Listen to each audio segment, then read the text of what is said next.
Halo rekan-rekan, kembali lagi bersama saya Alfa di Belajar Kripto bersama Alfa. Dan sekarang kita mau masuk ke materi selanjutnya yaitu apa itu blockchain. Nah, mungkin teman-teman sering dengar yang namanya blockchain, tapi mungkin ada beberapa dari rekan-rekan yang masih bingung apa itu blockchain. Mari kita bahas pada materi hari ini. Nah, jadi apa itu blockchain? Jadi ini adalah ilustrasi blockchain ya. Jadi literally seperti block dan chain, yaitu rangkaian kubus dan rantai yang berisi data. Jadi singkatnya, blockchain itu adalah rangkaian kubus dan rantai yang berisikan data. Nah, lalu blockchain ini sebetulnya adalah sebuah database ya, atau buku besar. Jadi buku besar atau database yang terdistribusi ke seluruh jaringan yang menjalankannya dan bersifat transparan. Jadi blockchain ini sebetulnya adalah sebuah database yang tersebar ke seluruh jaringan. Jadi semua orang yang menjalankan jaringan tersebut bisa melihat database ini. Jadi database pada umumnya biasanya itu ada di sebuah pusat data. Nah, tapi blockchain itu datanya didistribusi atau disebarluaskan kepada semua yang berkontribusi di dalam jaringan tersebut. Lalu ketika sebuah data terekam di blockchain, maka data tersebut akan sangat sulit dan hampir tidak mungkin bisa dirubah. Nah, selanjutnya kita akan bahas kenapa blockchain itu aman atau secure. Nah, sebelum itu kita bahas dulu apa itu komponen-komponen yang ada di dalam sebuah blok. Jadi dalam sebuah blok itu terdiri dari pertama ada data, yang kedua ada hash, dan yang ketiga ada hash dari blok sebelumnya. Nah, data itu berupa apa?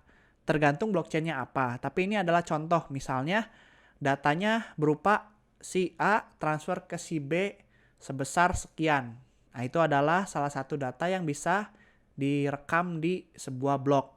Nah, hash itu apa? Hash itu ibarat tanda tangan atau fingerprint yang terdiri dari alfanumerik yang kompleks gitu ya. Nah, ini adalah bagaimana blockchain itu bekerja. Jadi di setiap blok itu kan ada data ya rekan-rekan. Kalau di gambar itu nomor 1, 2, 3 anggaplah itu data. Nah, hash itu adalah sebuah fingerprint atau tanda tangan. Nah, jadi kalau misalnya kita lihat di blok yang pertama yang warna hijau, itu hashnya adalah 1Z8F.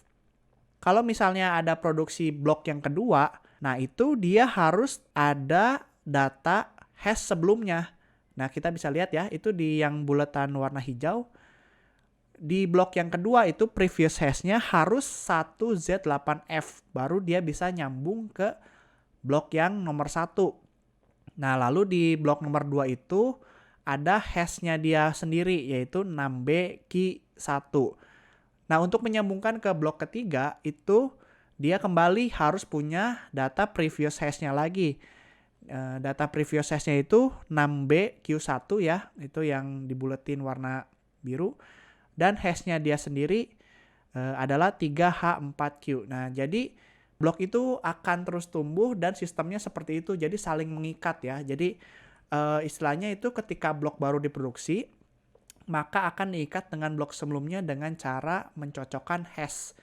Jadi kalau hashnya tidak cocok, itu nggak bisa nempel, nggak bisa terikat dengan rantai tersebut.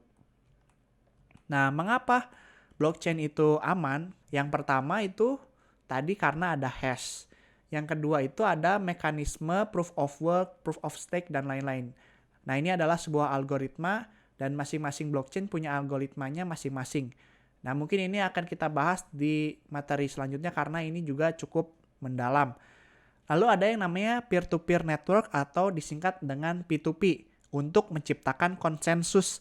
Nah, kalau misalnya rekan-rekan bisa lihat di gambar ini, keempat orang ini itu mendapatkan salinan data yang sama, blok yang sama. Nah, misalnya diciptakanlah blok keempat yang berwarna abu-abu itu ya. Nah, keempat orang ini itu mendapatkan kopi yang sama di waktu yang sama. Jadi mereka berempat itu bersama-sama menyetujui kalau blok ini sah. Nah, itulah yang disebut dengan konsensus. Konsensus itu diibaratkan seperti kita bermain monopoli. Nah, misalnya di gambar ini ada sebuah keluarga yang bermain monopoli ya, berempat.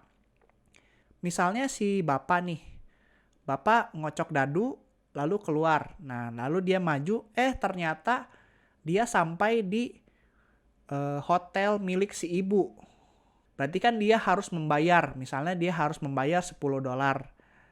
Kalau misalnya si bapak menolak untuk membayar, 3 orang lainnya, ya si ibu dan 2 anak ini tidak akan menyetujui langkah si bapak. Jadi permainan nggak mungkin bisa berlanjut. Jadi sebelum si bapak ini membayar $10 kepada ibu, pemain lain tidak akan menyetujui untuk melanjutkan gamenya. Nah, itulah yang disebut dengan konsensus.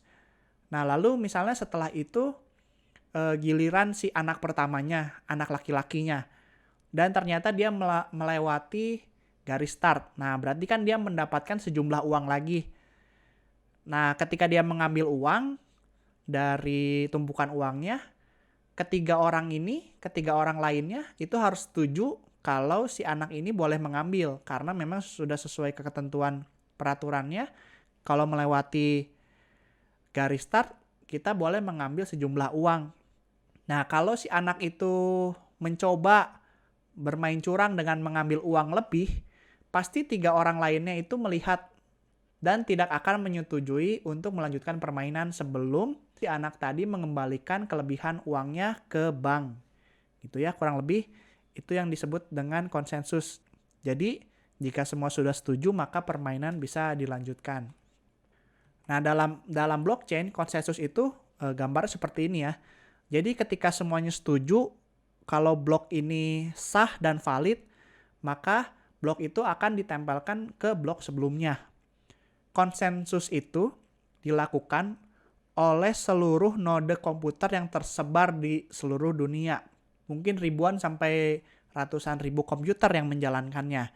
Nah, jika ingin merusaknya, seseorang harus memiliki kekuatan sebesar 51% dari seluruh node komputer. Jadi misalnya dalam jaringan tersebut ada 100.000 node komputer. Jika seseorang ingin berbuat curang, dia harus menguasai 51% dari 100.000 komputer itu. Jadi dia harus menguasai 51.000 komputer untuk berbuat curang.